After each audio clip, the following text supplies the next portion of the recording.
But hey, thank you so much for coming out. We're honestly so honored that you're here. If anything else, this is honestly our hope, and this is our prayer, is that you would leave here and you'd feel a little bit better. You'd feel a little bit more encouraged. You'd feel more loved. You'd feel more appreciated. You feel cared for. We have a team of people that are wearing badges all around that really do want to have an opportunity to get to know you. We've got a bunch of student leaders. Hey, can we do this real quick? Every student leader, can you stand up? Every student leader. Hey, give it up for these guys. Listen, let's go. Hold on. Hey, big brothers in the house tonight. Let's go. Yeah, give it up. Can we give some hands? Let's go give some love for them. There we go. Thank you. Real talk. For real. We got to get hype in here. You guys are amazing. You guys are A1 since day one. I like it. Y'all are incredible. And for those of you that don't know this, making something like Wednesday nights doesn't just happen. You don't just snap your fingers and it all appears. There's a lot of rehearsals, a lot of time, a lot of commitment, a lot of blood, sweat, and tears, a lot of people that put in a lot to make this thing happen. And some of those people are your peers. Yep. So just know that you guys have some amazing peers, amazing friends. And if you want to join the team, if you want to be a student leader, head out to the Connect Corner right after service. And that's not like a plug to get you involved. That's not like I'm not trying to pry your hand to make sure that you do it. But I think it really just promotes an opportunity for you to get plugged into somewhere and get plugged in to a place where you can grow. You can learn what God's placed in you. You can find and discover some of those abilities that God's given you. So shameless plug. Student leadership is amazing. Ask any one of our student leaders. They love it. And if they don't love it, then tell me, and they will no longer be on our team. I'm just kidding. I'm just kidding. But hey, we're going to talk about leadership tonight. And how many of y'all enjoyed the series so far? You guys enjoyed it? Wow. You guys are thrilled about leadership. There we go. They love it. We're a little sleepy. But hey, we're going to continue our series tonight. And before we go any further, I want to welcome those who are viewing online, as well as our juvenile attention centers. Can we give it up for all those guys who are viewing online? My man Clayton Sweeney working that camera like a beast. That's my man Clayton Sweeney right there. Love you, Clayton. But hey, we're going to continue our series on leadership. And I actually mentioned this at the beginning of the series and everything. This was a quote from Craig Rochelle. He says that when the leader gets better, everyone gets better. And it's always better to follow a leader that's real rather than a leader that's always right? And I love how when it comes to leadership, we could talk about this for a long time. We could talk about leadership for probably the next 2 years and not cover everything that pertains to leadership. Leadership is like an onion. There's a million layers. But in an effort to continue to try and build on our efforts to at least lay a really good foundation for what leadership is, that was not mine, was it? We're good. No one's dead. But to build a really good foundation on leadership as a whole and really just give a really good holistic understanding of leadership and what it means for us as not just believers, but as people, and why leadership is so important. We're going to continue. We're going to have a little conversation tonight with Kiel Cox. And Kiel has a very unique perspective because Kiel is actually a coach and a teacher at Kent Roosevelt High School. Which is amazing. He teaches English, and he coaches soccer. How many soccer players in here tonight? Soccer players? There we go. Hey, you wave your hand around like you're proud about it. Come on. Yeah, soccer the players. Real football. The real football. Where you at? Yeah. Okay, there we go. Okay. You're like, no, we're in the United States. It's not, actually.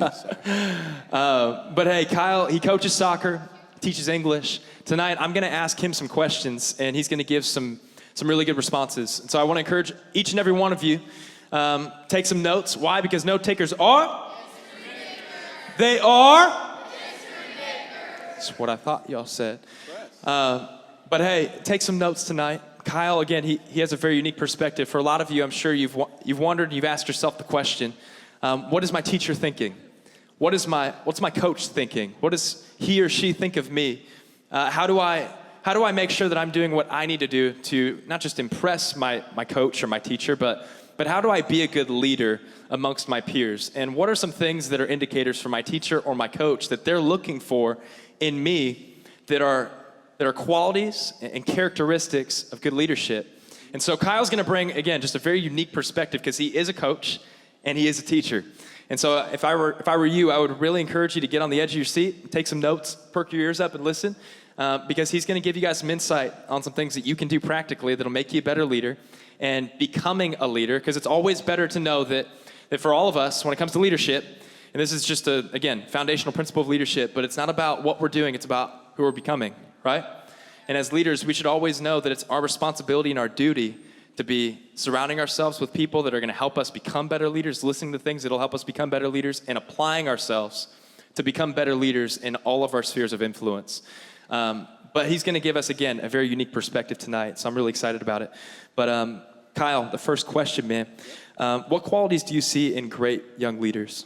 Wow, that's a loaded question. So first, I just wanted to say I've missed you guys. My heart has been actually a big chunk of my heart has been missing. As Austin said, I'm the soccer coach at Camp Roosevelt High School, so that means in the fall I've been really busy and I just haven't been down here as much as I would have liked to be, so I missed all these beautiful faces. We've missed your beautiful face, too. I mean, look too. at you guys. I mean, except Bailey's. No, definitely did not miss that face, just saying. But the rest of those beautiful faces I've missed dearly. I love you, Bailey. I love you, Bailey. I'm teasing, little bro, right? But no, I'm going to try to just give you some truth. And obviously we're in church, so I'm going to also give you a perspective as what a Christian student looks like, right? And, after you accept Jesus in your heart, there really is a specific identity. There's a specific atmosphere-changing ability you should possess, so I'm going to try to lead to that. But I want to be practical at first. And honestly, there's a simple answer. And it is scriptural, and it sounds so easy, but it is difficult to walk out. And honestly, it is just to be set apart. That's good. Right? And, it's scriptural to be set apart. And if you want a secret, you guys ready for this? This is a secret. Believe it or not, your teacher is looking for students that are engaged. Yeah. Your teacher is looking for students that are, and I'm not saying you're going to check, well, hopefully you're not on your phone, but you know what I'm saying. There might be some days you're not going to be perfect every single day. But your grade, okay, and this is what I know everybody cares about, your grade is 100% affected by your behavior, is 100% affected by the way you approach the class, by if you ask questions. I'm telling you, if you are struggling in a class, stay after, get there early, make it a point, be intentional, show the teacher that you actually, care about your grade in that class, and I 100%, I don't care who the teacher is, right? And if they are one of those curmudgeon teachers, like, nobody's getting an A. I know we all have them, right? I had them too, right? Eventually you'll have those professors if you go to college, no one is an A. Shakespeare was perfect. No one else is, right? You're all gonna get B's, right? You have those teachers, am I right? Does everybody know a teacher like that? You're opening where you some feel wounds. like you literally have to climb Mount Everest to get an A-. They exist. Well, let me give you a secret. Number one, kill them with kindness. Literally, right? Be overly intentional, and even the most curmudgeon, stuffy, grumbly teacher, I 100%. When it comes time to whether they're going to round your grade up or not, I'm just telling you, I shouldn't admit this. This is like behind the curtain. This is like behind the curtain. But guess what? If you're just a pain in my butt, do you think I'm going to round your grade up? Would you? Shoot. Just real talk, you know what I mean? True. That might be a little bit too much. So if my principal's listening, I don't do that. Yeah, I do. Right? But it's 100% more than just how you score on your tests and quizzes and if you do your homework. So that is kind of practical, right? That is like the educational side of things. But there's also that Christian, right? Remember, when you accept Jesus in your heart, the rules are different. Yeah. Just real talk, right? When you accept Jesus in your heart, the rules are different. And I want you to remember these 3 words, because honestly, I say these words to myself consistently, constantly, because I'm a guy, right? And for all you guys in here, they're going to say, no, I'm perfect. I don't battle my flesh. I am just perfect. Liar. That was really impressive. Get out of here, right? These beautiful little angels around here deserve us. And those are all my little sisters. All of you ladies, and you guys are all my beautiful little sisters. And if they don't guard your heart, I will. That's why I work out, okay? So, you think I'm kidding? He ain't kidding. I'm not kidding, all ball. You too, right? But what I'm getting at is I say these 3 words. Are you ready? The first word is purify. The second word is glorify. The third word is sanctify. That's good. Okay? So purify, glorify, sanctify. I just gave you a little insight into this big head up here. I, no joke, repeat those words to myself over and over and over again. God, purify my heart, right? Purify my flesh. Purify, Lord, purify, right? So that I may glorify you. Whew. And it is emotional because it's something that boils up within me. You know, I want to be a mirror, right? Every student that you encounter, right? This is more like the Christian, the spiritual. You should be a mirror, right? Right? You should not blend in. Do you know what I mean by set apart? You should be set apart, meaning that when they see you, they do not see everybody else. When they see you, it is like a mirror reflecting maybe some of the areas that they need to deal with, right? Because you don't get sucked into the drama. You don't get caught up in their mess or their BS, guys. You don't start talking smack and making up stories about girls, things everybody thinks they're, yeah, okay, yeah, I'm going there, right? Because I'm a teacher. And guess what? I hear it. And I've had to grab guys, and I'm probably gonna get fired again. But when it's my beautiful little sisters, I get serious. And I remind guys, sometimes a little bit tangibly, that I'm listening. And you're not gonna talk about my little sister like that when I'm around, when I'm close, right? I teach in a public school, right? So what I mean by you need to be a mirror means that it's everybody that does not have Jesus in their heart. When you are around, when you are in the atmosphere, you are reflecting, okay? You were not changed by them. You are forcing them to look into the mirror and say, oh, right? So quick little example, we'll get to the next question. I'm a little older now. I'm married to the most beautiful, amazing, she is literally the best thing to ever happen to me. She's not here tonight, right? But she is literally, God's love manifested. And here, I told you guys think anytime I talk about her, I just cry. That's just where my heart's at with her right now. But around the lunch table, and you think it's just you guys at your lunch tables, older gentlemen that are married as well, start talking smack about their wives. Right? Just real talk. Not that guys ever do stuff like that. Not that we ever talk about girls when we're all together. Okay, but just real talk, it happens. And they talk smack and they're kind of making jokes and they might say something inappropriate. And, I've got up and left before, but you know what typically I do? I'm in the mirror, right? I say, well, my wife is amazing. She packs my lunch. Right? I mean, guys, seriously. Maybe don't get married until you find a girl like Kate. I literally leave the house, and she's sitting there with a smile, a kiss, a cup of coffee, and my lunch. What else is there? What else? And she does laundry. I mean, come on now. Preach. Thank you, Jesus. Thank you. Hallelujah. Right? But seriously, why would I go sit around a table full of guys and disrespect her? The woman that has loved me through my mess, the woman that has picked me up when I've been broken, the woman that knows all my dirt, and loves me anyway, I'm gonna go sit at a lunch table and disrespect her? No, never. That's my ministry, right? I'm in a public school and I can't say Jesus and hallelujah like I can here all the time, but you know what I can do? I can be a mirror. I can force those other men to look in that mirror and say, oh, Kyle's different. Why doesn't he talk smack about Kate, right? Everybody's doing it, it's funny, right? No. Look in that mirror. Face yourself, because you're not affecting my heart, right? Because again, where are we found? And again, once you accept Jesus in your heart, you have a different identity. You know where you are no longer identified by yourself. Isn't that good news, though?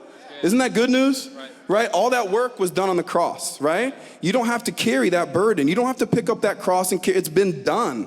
Right? The victory, the battle is yours. All we have to do is have a little bit of courage not to get sucked into the atmosphere, okay? All right. That's great. Yeah, that's really good. So the next question is, as a teacher, what are you practically looking for in the students that are in your class? All right, and so just to kind of carry that set apart, I'm going to give you like the educational, the teacher me, and then we'll go to, the Christian, the spiritual side of it, right? The practical side, honestly, is just engagement. And can I just give you more real talk? Your teachers spend a lot of time. And I know guys, I was the worst, like a TI 80, what? Like this math stuff. I teach English and history, I'm down, let's go. I love it. I could go all day. I'll write you a 10-page paper, but if you give me a 20-question math test, good Lord. Like, and whoever, the devil is a liar, whoever said, I even like science because you got to play with stuff and make stuff, blow stuff up and burn stuff, and like physics, I got to, make my egg launcher. Like, that was cool. The devil is a liar. Whoever said chemistry is a science class is from the devil. That is another math class. Can I get an amen? That chemistry crap is another math class in disguise. And I'm not gonna have any of it, right? I'm just kidding. No, seriously though. Chemistry is like another math class, right? Devil is a liar. So anyway, you're not gonna be good at every subject, okay? I had to sit in the front row, and this is me, right? If you had the father that I had, B's and C's weren't really an option for me, so you know what, I had to get my butt out of bed. I was there before school, pre-calc, I still don't even know what it was, but I had to get there before school, and Mrs. Couch, I don't know if she's still at Hoover anymore, some of you guys might know that name, but I was in Mrs. Couch's class, 6:45 in the morning. She gave me her what? Time. And I know some of you guys think these corny worksheets or this corny this, and it's not always fun, but can I just give you some real talk? It is not a piece of paper. It is your teacher's time. And if you want to invest, and this is one of the best things my father ever told me, and if you're going to write anything down, write this down. My father told me, and I have the salt of the earth father. My dad's one of those old school like rocks. Like he's just like, people say that fake expression, they don't make them like that anymore. No, there is no other Pastor Cliff Cox on this planet. He is just a rare breed. He told me, Kyle, because I was coming home like you, mad at chemistry class, like, Dad, it's math. Where's the toys? Like, where's the lab? Like, where's the fun stuff? Right? I came home complaining, and guess what my dad said to me? He said, Kyle Bradley, I don't care. Right? And I was like, thanks for your sympathy, Dad. I'm a crybaby, by the way. I'm probably tearing up. He said, Kyle Bradley, I don't care. Kyle Bradley, this is the only thing high school does for you. You ready? Write this down. Kyle, the only thing high school really does for you is give you options. And it hit me, and I was like, dang it. Like, my dad's a pastor, by the way, for those of you who don't know. He's always preaching to me, and I'm like, okay, what do I have to? I have to go get on my knees to understand this. I have to go like, right? But it hit me, and I was like, wow, that's profound. Because you think this stuff, this song and dance is just a way. Guys, you think it's just for you to go flirt and look good in your clothes and you show off your shoes and play some sports. I played a lot of sports too, right? Luckily I played sports because I was a huge nerd. My mom was my best friend until I was about 20, so, right? So I get it.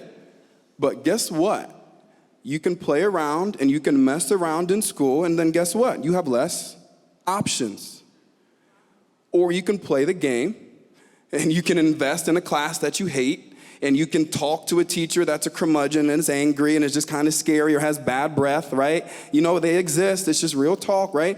You can make excuses like that, or you can figure it out. You can play the game, and I mean that literally. It is kind of like a game. There's gamesmanship. There's smiles when really you're like, if she gives me one more, if I have to do, right? That might be what your internal face is doing, but guess what? It better be on the outside. Hey, Mrs. Couch, thank you so much for those 45 math problems for homework.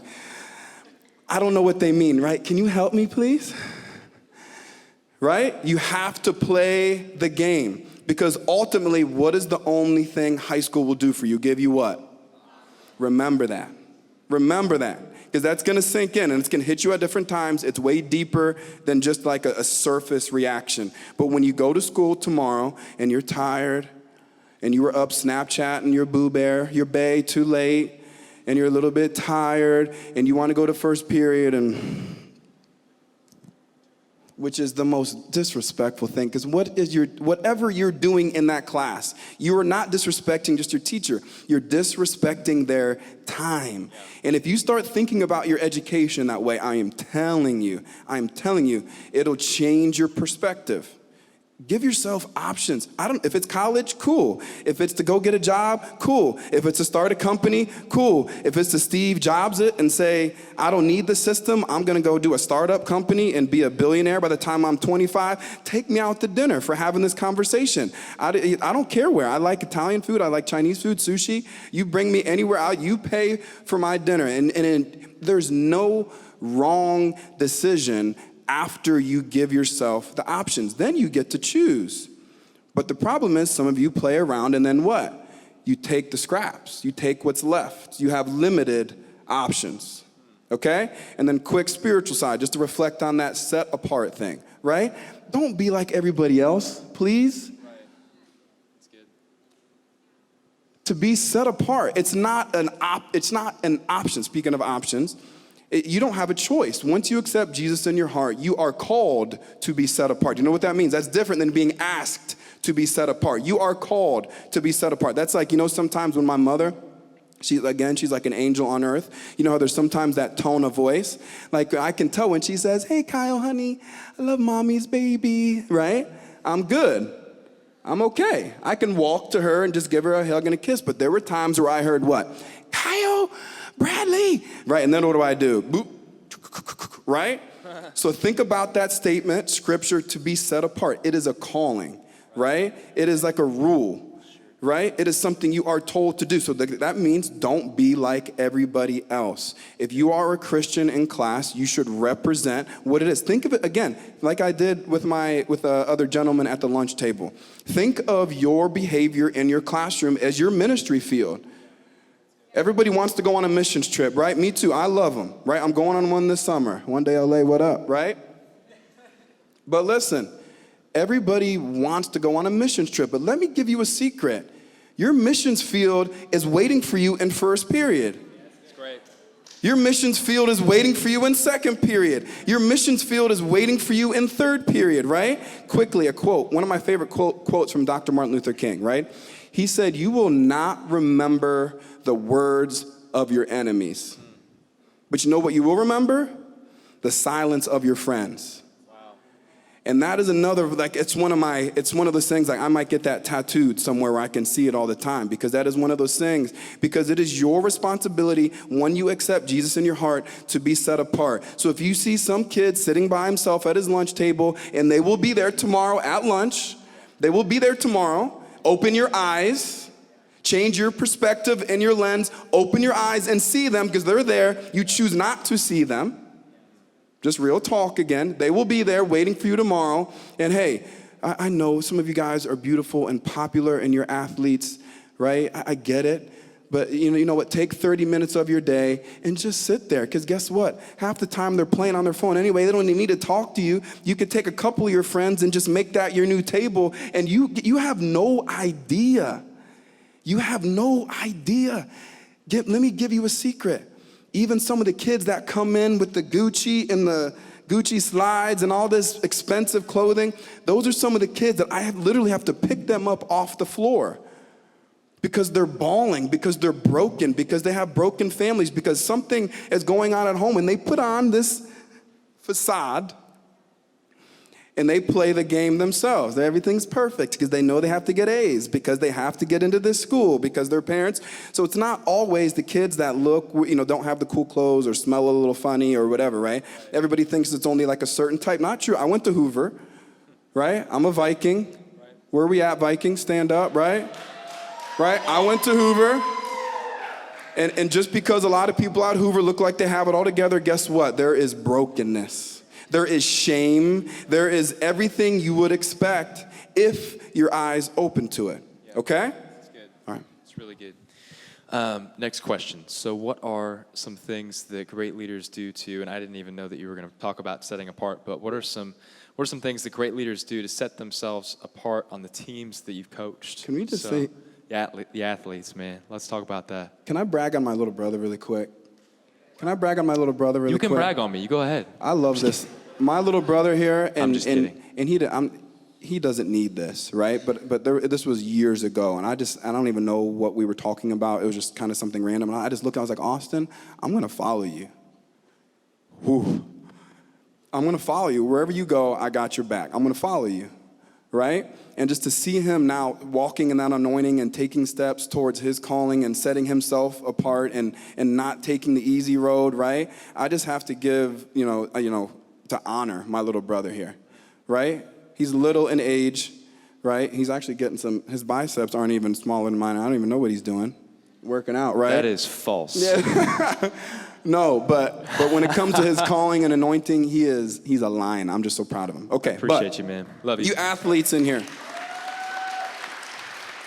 You athletes in here have a unique responsibility, okay? So at Hoover, I played, I was pretty good at soccer. I was pretty good at basketball, pretty good at track, right?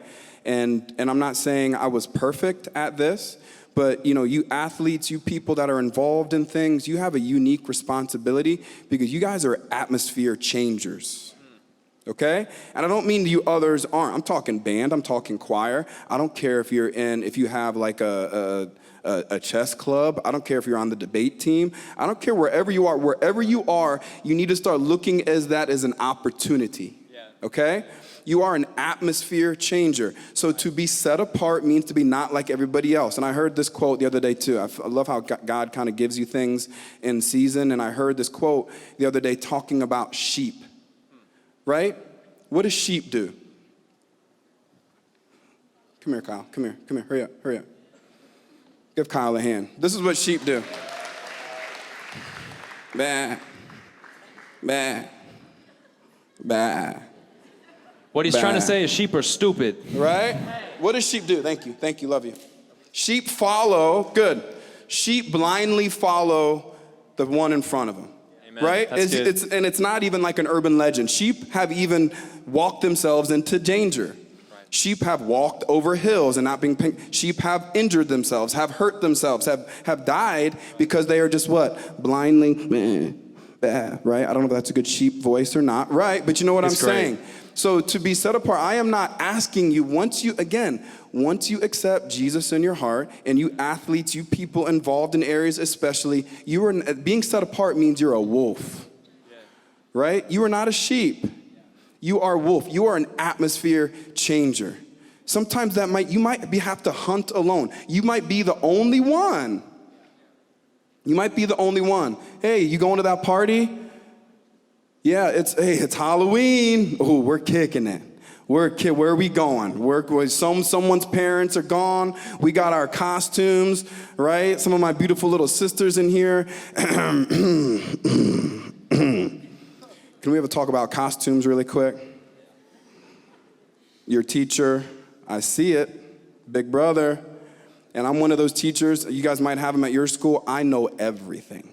Right? Like kids, no joke. Like stuff happens on the weekend and it's like a sprint to my room first thing in the morning. And they're like, so-and-so did this, so-and-so passed out here, so-and-so's dating who, so-and-so.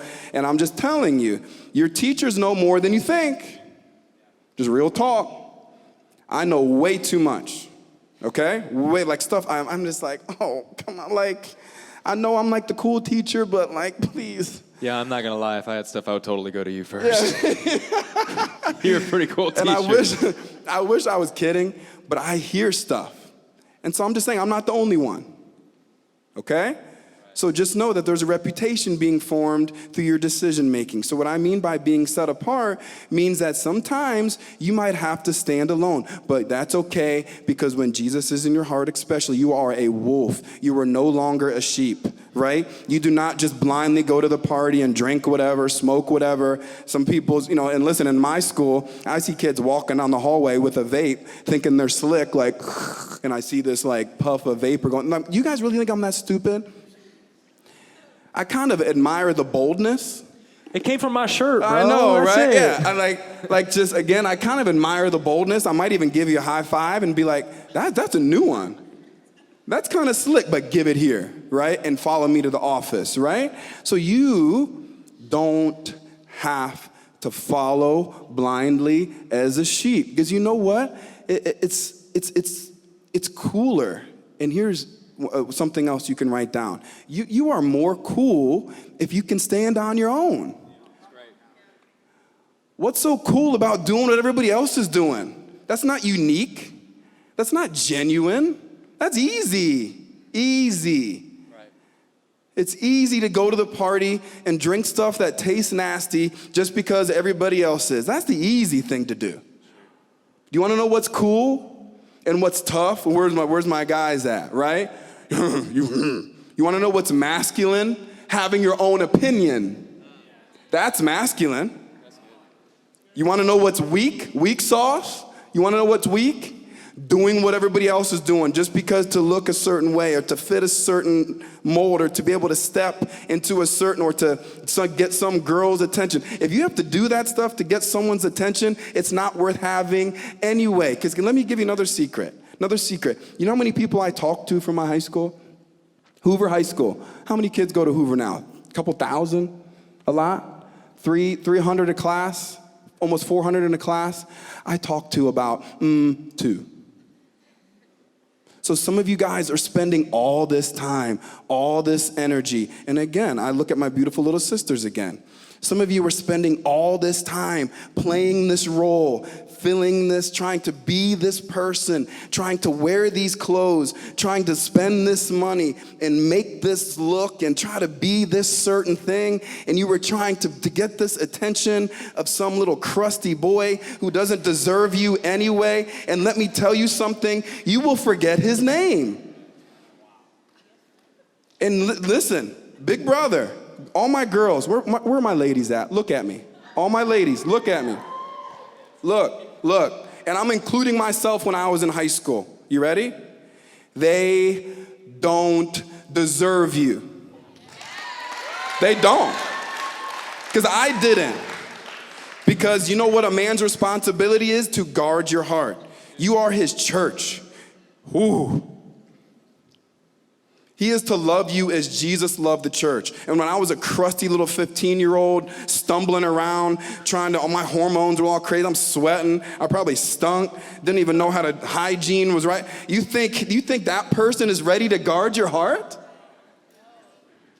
You can have a best friend. I'm not saying don't, if it's done the right way and God would honor it, do it.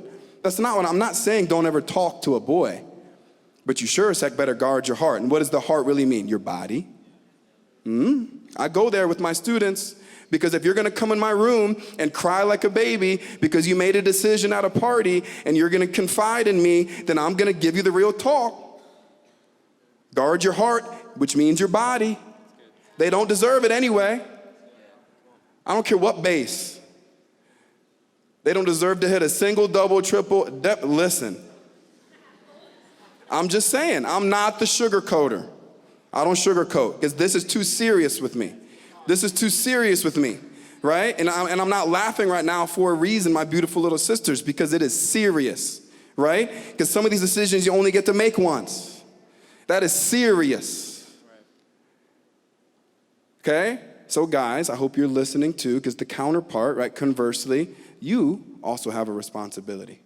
And you athletes, you atmosphere changers, you have a responsibility as well. And guess what you think it, hey, imagine what it could be, right?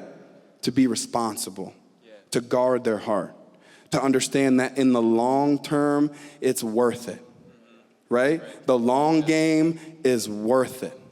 And I'm not saying I was a perfect angel either, but you know what? I have wisdom that came with old age. I'm old. My back and my knees and ankle hurt to prove it. Okay? So if you don't believe me, okay. Okay. You can find out the hard way, or you can do it the scriptural way. You can do it the right way. You can do it the way that you know God would honor, because long term, it'll be bountiful. It'll be bountiful. And I don't just mean literal fruit. I mean, I'm talking psychological, because this is some of the conversation I have. This is with boys and girls, because sometimes boys get their feelings hurt too. Right? And I hear these conversations. They come in my room and they're upset. They did all this stuff and tried to get this girl's attention and she wasn't feeling. Some guys come in and I'm like, okay. But that psychological, there's a transaction. Something you think might just be physical. And I'm not just talking about, just about sex or anything right now. I'm talking about when you give someone your heart, there is a transaction that is not physical. It's something in the atmosphere. It was something God placed in us by design. Yeah. Right. And if a guy, if you manipulate, and if a girl, you try to just to keep them around, or to, I don't know, whatever the situation may be, there is a transaction made, and it was designed to be a bond that takes you through hardship, right? My wife and I, we're going through some hard stuff right now. Some real stuff. And so that bond is there to carry us through these low moments, right? Because we have to remember, we are not defined by us. We are not, even though this physical world really stinks sometimes, we are not defined by it. Okay? So you have to remember that. Think about that transaction. Because it turns into, and again, I don't want it not just physical making out. That's not what I'm talking about. I'm talking about who you give your heart to. Friends. Okay?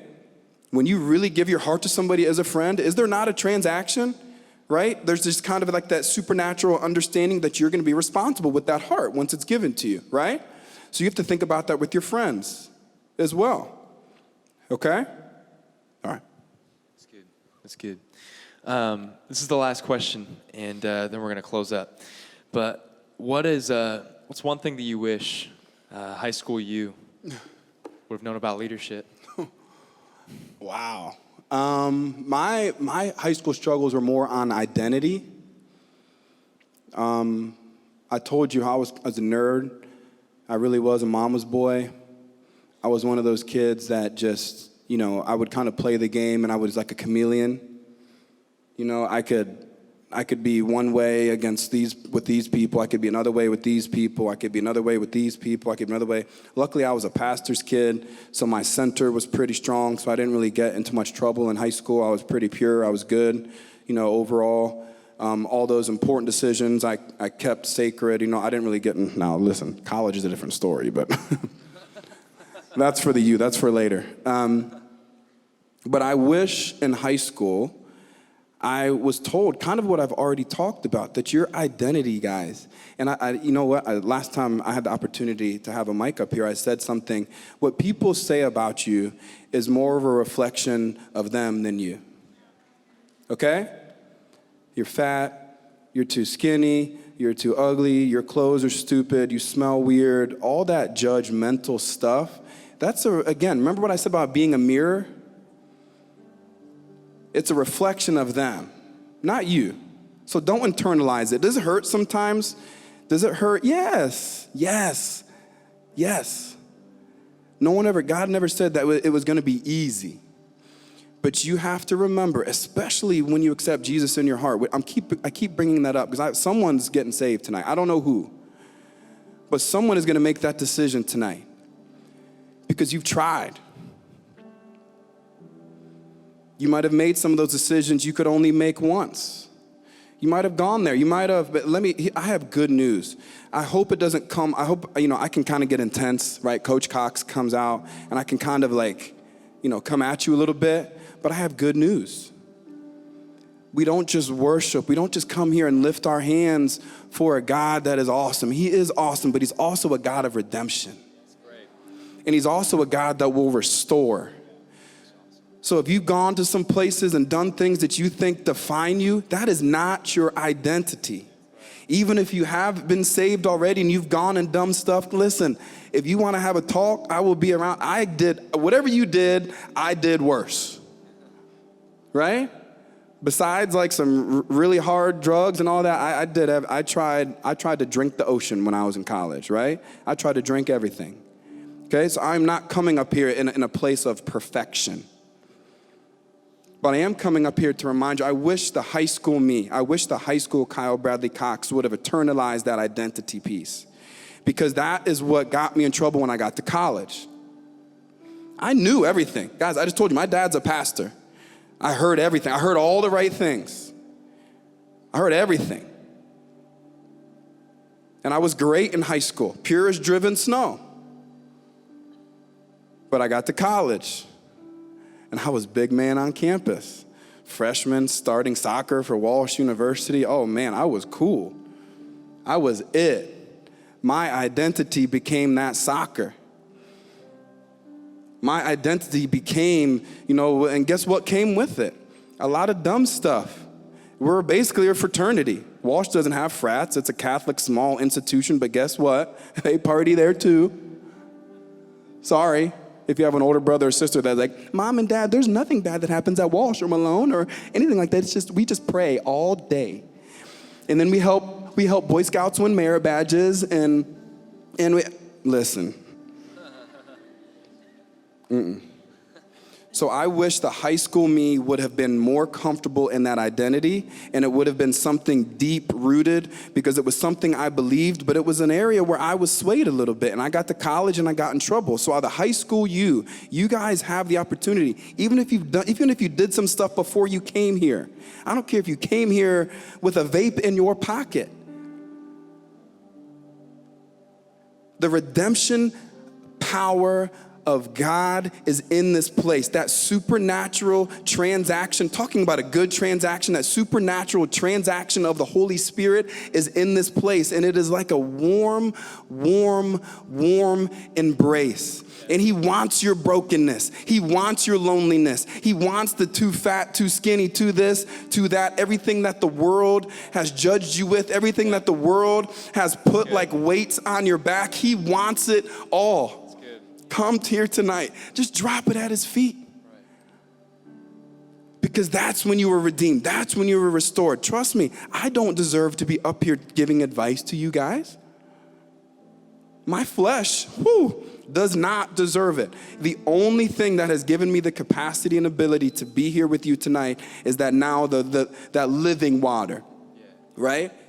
When I was back in that room praying before I came here, I was like, okay, Kyle, you manipulated, you did some bad stuff, you talked to girls, you did some of this stuff, you were inappropriate, you did other, okay, yeah, yes, God, I know, right? And it's like he kind of reminds me of the hardship I went through so that when I speak, I can remember that pain, I can remember those areas where I maybe manipulated, I can remember those areas where I did dumb stuff, and I can talk to you so that allow your big brother to have walked through the pain so that you don't have to allow your big brother to give advice to you so that you don't have to be broken and on your knees weeping, contemplating if your life is even worth living, contemplating all the hours and all the dumb stuff.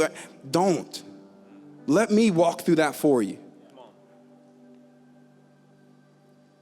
The good news is, one more time, I wish the high school me would have found that identity. Would have been willing to be set apart. Would have been courageous, not a sheep. Wolves are courageous. Wolves are courageous. Be a wolf. Be an atmosphere changer. Be an identity setter. Be someone that impacts others, not that is impacted by their environment at their school. You guys have a choice tomorrow morning. That's what's so cool. Yeah. You could have had the worst day ever today.